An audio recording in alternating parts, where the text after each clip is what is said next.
अस्सलाम वालेकुम स्टूडेंट्स। तो लास्ट लेक्चर में हमने यहाँ तक पढ़ लिया था। इसमें क्या होगा, डाटा टाइप, वहाँ उसके बाद आइडेंटिफायर का नाम कि उस एरे का जो आप नाम रखना चाह रहे हैं, उस एरे की लेंथ, जितनी यहाँ पे लेंथ देंगे तो इस ब्रैकेट के अंदर उतनी आप वैल्यूज़ देंगे और हर वैल्यू जो है वो कॉमा के साथ एक दूसरे से सेपरेट होगी।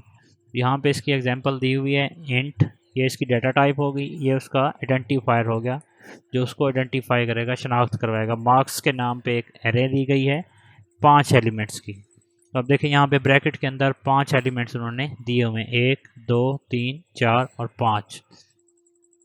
इस तरह जो है ये रैम के अंदर जाके स्टोर होगी कि 0 इंडेक्स पे क्या सेव होगा 70, 1 पे 54, 2 पे 82, 3 पे 96 और 4 पे 49 जो है ये जाके रैम के अंदर स्टोर हो जाएगा। आपने ये कोड लिखना है तो रैम के अंदर जो है कंप्यूटर इस तरह एक एरे बना देगा, एलिमेंट्स जो है वो खुद ही क्रिएट करके यहाँ पे वैल्यूज़ को स्टोर करवा देगा। अब एक चीज़ यहाँ पे देखें कि आपने यहाँ पे लेंथ बता दी है 5, तो अगर आप 5 से कम वैल्यू देते हैं, फ़र्ज़ करें आप 3 वैल्यू देते हैं, तो बाकी 2 की जगह यहाँ पे खाली छोड़ दी जाएगी। तो इस तरह क्या होगा, रैम हमारी मेमोरी के ऊपर जो है जगह हमारी वेस्ट होती रहेगी। तो इस वेस्टेज से बचने के लिए ये एक तरीकाकार यहाँ पे अपनाया गया है कि यहाँ पे इस ब्रैकेट्स को खाली छोड़ दिया गया है।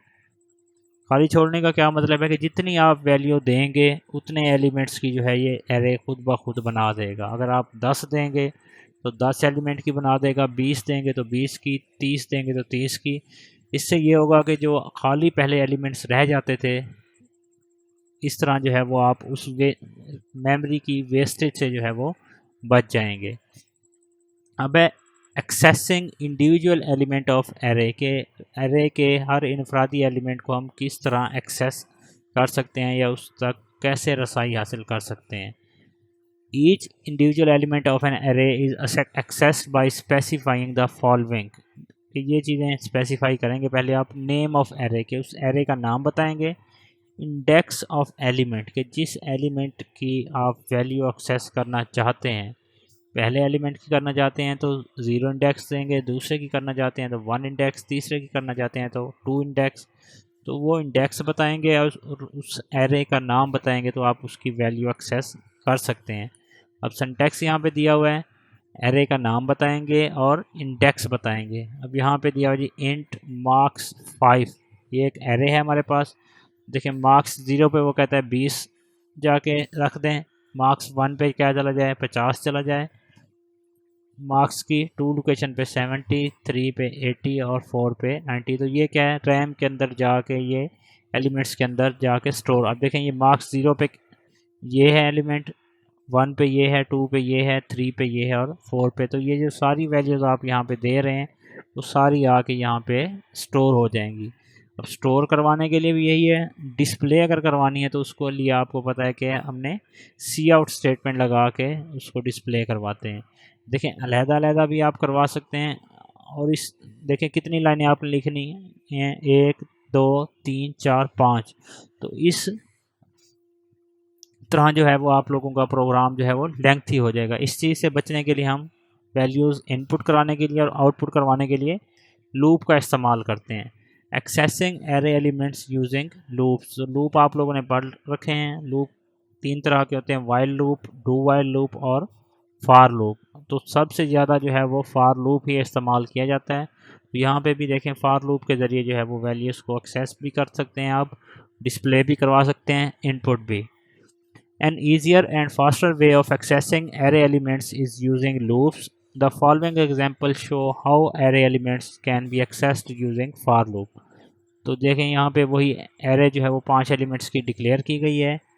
for int I is equal to 0 के 0 से हमने चलाना है लूप को, क्योंकि हमारी पहली एलिमेंट्स का इंडेक्स जो है वो 0 है। I लेस देन 5 रहे, कि इससे कम रहे, 5 ना हो, 5 से कम, 5 से कम क्या होगा 4 होगा।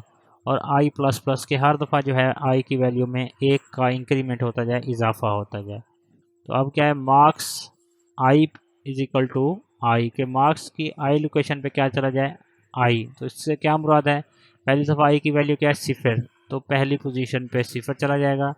दूसरी दफ़ा जब जाएगा आई की वैल्यू इंक्रीज़ होगी 1 हो जाएगी, तो यहाँ पे भी 1 आएगा, तो 1 लोकेशन पे 1 चला जाएगा, 2 पे 2, 3 पे 3 और 4 पे 4। तो ये लूप जो है वो इस तरह वैल्यूज़ जो है वो एरे के अंदर इंसर्ट करवा देगा। ये इसकी डिटेल दी हुई है, आप इसको पढ़ लीजिएगा। Input and output value of an array, कि एक एरे के अंदर आप किस तरह वैल्यू इनपुट करवा सकते हैं और किस तरह आउटपुट करवा सकते हैं। The process of input and output with arrays is similar to the input and output with simple variables, कि जिस तरह आप सिंपल वेरिएबल्स में वैल्यू इनपुट या आउटपुट करवाते थे, एरेज में भी उसी तरह वैल्यूज़ इनपुट और आउटपुट करवा सकते हैं। The Cin object is used to input value in the array. The Cout object is used to display values of array. कि Cin ऑब्जेक्ट क्या होता है, इनपुट के लिए होता है, और Cout जो है वो आउटपुट के लिए ये ऑब्जेक्ट्स होते हैं, इनके ज़रिए आप इनपुट और आउटपुट करवा सकते हैं। However, the use of these objects with each individual elements become very time consuming because each element is treated as a simple variable। वो कहता है कि आप अगर अलग-अलग जैसे यहाँ पे यूज़ किया हुआ है इस तरह यूज़ करेंगे तो ये एक टाइम कंज्यूमिंग प्रोसेस बन जाएगा।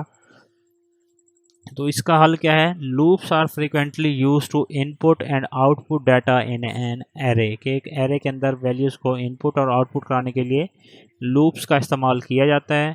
The use of loops with array make the process of input and output faster and easier, कि लूप का इस्तेमाल जो है वो इनपुट और आउटपुट के प्रोसेस को आसान भी बना देता है और तेज़ भी बना देता है। It also reduce the code writing written for this purpose, इस पर्पस के लिए जो आप कोड लिखते हैं प्रोग्राम, उसको भी कम कर देता है, शॉर्ट कर देता है। ये प्रोग्राम यहाँ पे दिया हुआ है, इसकी आपने प्रैक्टिस भी करनी है और इसको देख भी लें कि यहाँ पे हेडर फाइल्स हैं, wide main int array ARR, ये उस एरे का नाम है। आप चाहे अपने नाम पे भी रख लें, कॉलेज के नाम पे रख लें, बहन भाइयों के नाम पे रख लें, तो इसमें कोई इशू नहीं है, एरे का नाम आप कुछ भी रख सकते हैं।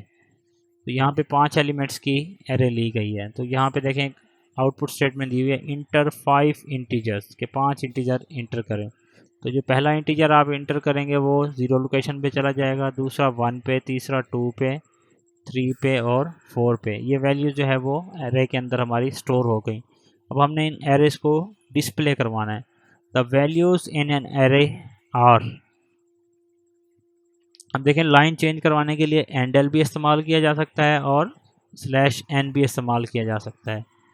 तो Cout एरे ऑफ 0 एंडल, के 0 लोकेशन पे जो वैल्यू होगी वो प्रिंट करवाएगा और नेक्स्ट लाइन पे आ जाएगा। फिर 1 लोकेशन वाली वैल्यू डिस्प्ले करवाएगा और एंडल्स के ज़रिए नेक्स्ट लाइन पे, इस तरह जो है वैल्यूज़ जो है वो डिस्प्ले करवाता आएगा और नेक्स्ट लाइन पर जो है ये आता जाएगा। जब तक हमारी वैल्यूज़ कंप्लीट नहीं होंगी ये प्रिंट करवाता रहेगा। तो जैसे ही 4 इंडेक्स वाली वैल्यू प्रिंट होगी हैंडल करवाएगा, उसके बाद गेट ch के बाद ये प्रोग्राम जो है वो हमारा क्लोज़ हो जाएगा।